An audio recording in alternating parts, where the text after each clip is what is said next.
hit, hit. Yeah, hit. Get out of there, get out of there. Get that ball up, get that ball up. Same time I always tell all my guys is that you're always one play away from being the starter, so you better prepare like you the starter, because when you take that field, it don't matter if you done took 1 rep or 1,000 reps, the standards are gonna remain the same. We're not gonna lower that standard. Good, good, good. Do the little things right here. Do the little things. Have a group that's very talented, but at the same time, still hungry, still humble. And there's some excitement because it's new. I'm new to them and they're new to me, and it's gonna be fun.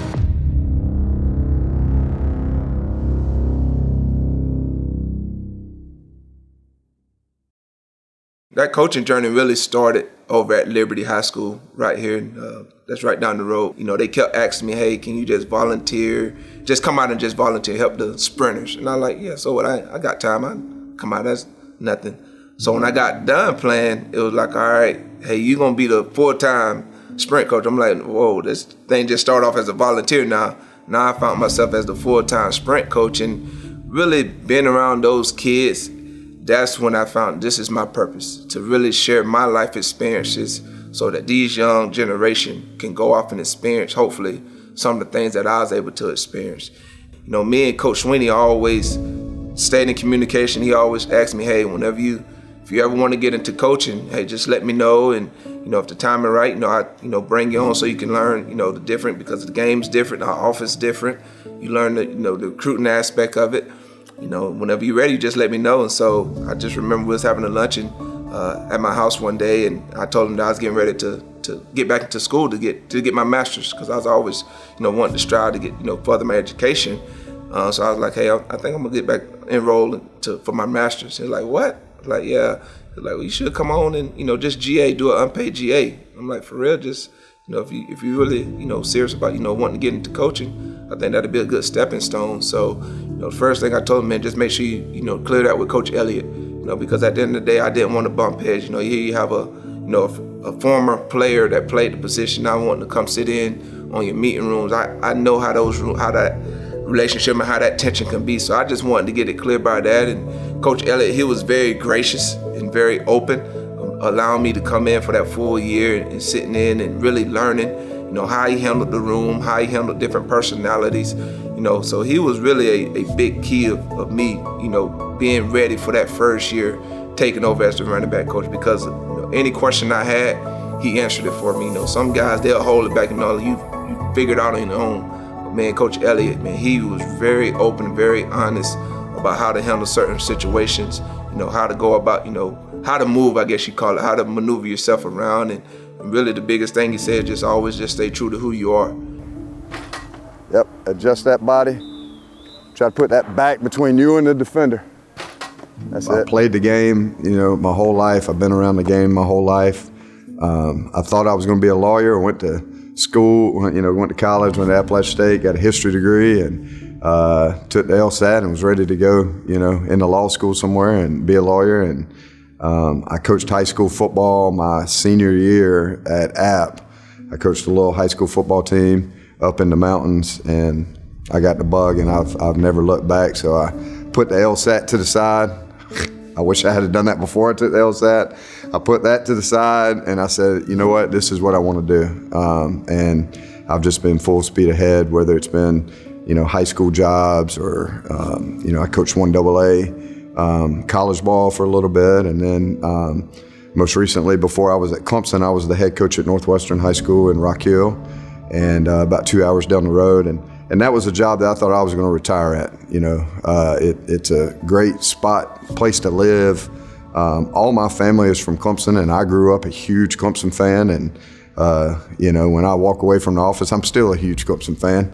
And then I have to flip the switch. I come into the office, I go, all right, leave the fan at home and let's go to work, But for me, Clemson was never a job destination.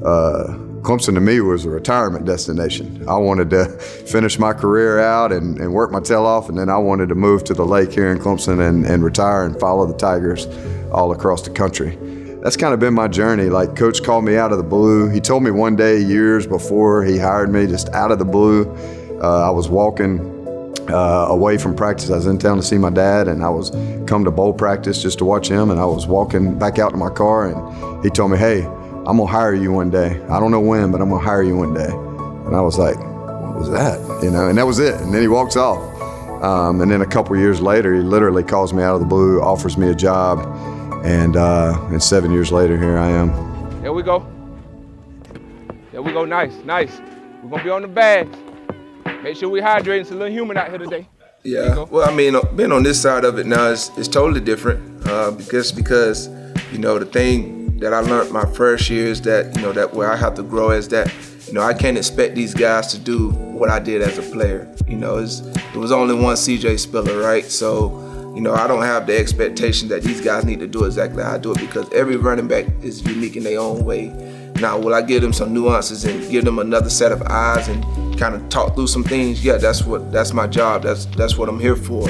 But I don't expect them guys to go out and try to perform the way that I perform because, you know, it's just totally different. The game's totally different. And those guys understand and they embrace that. They know that, you know, with me at the helm of at the position, being the running backs coach, there's a lot of eyes on our room, and those guys, they love that. And, you know, I just tell them, man, hey, you just go out there and be ready to go. Be prepared, and you just go out there and you play the game the way that you love to play it. And for me, it's just all about just going out there coaching the way that I know how to coach. You know, I can't be nobody else. I can only be myself. You know, and the way I do that is learning from some of the experiences that I had as a player from other coaches along my journey, and just trying to just take bits and pieces from their stuff and then just adding my own little flavor to it. So the only way I do that is just being who I am. And I think if I do that, I think I'll be fine. Come on, run, right here. So my entire family, everybody, from top to bottom, is from Clemson and graduated from Seneca High School. All my family still lives in Clemson, and some of them lives in the same houses they were born in Clemson. It's wild. So yeah, I came home in an orange onesie from the hospital with a tiger paw on my chest. And that's how I started my Clemson journey at, 3 days old. And I've seen the Tigers play in pretty much every ACC stadium. Now I'm talking old school ACC stadium, when it was just 8 ACC teams. I've been in Little John 1,000 times watching Clemson play over the years and following the baseball team. So yeah, I grew up my entire life as a Clemson fan. Through the highs and the lows, the goods and the bads, the wins and the losses, I was right there. So just coming here, my family, when I first told them, of course it was, yeah, right, or quit messing around. Heck, half of them did not even respond. They just kept walking because it was like, no way this is happening. And so finally, I just got tired of the response I was getting, and I said, look, here's the deal. I'm moving to Clemson, and don't be calling me in a year or two for tickets because none of y'all believe in me right now, all right? So I'm moving to Clemson, I'm taking this job, but don't call me for tickets in a year or two when I got the paw on my chest every day I go to work. And then they all started going, are you being serious right now? And I'm like, I'm dead serious. I'm going to Clemson to coach football.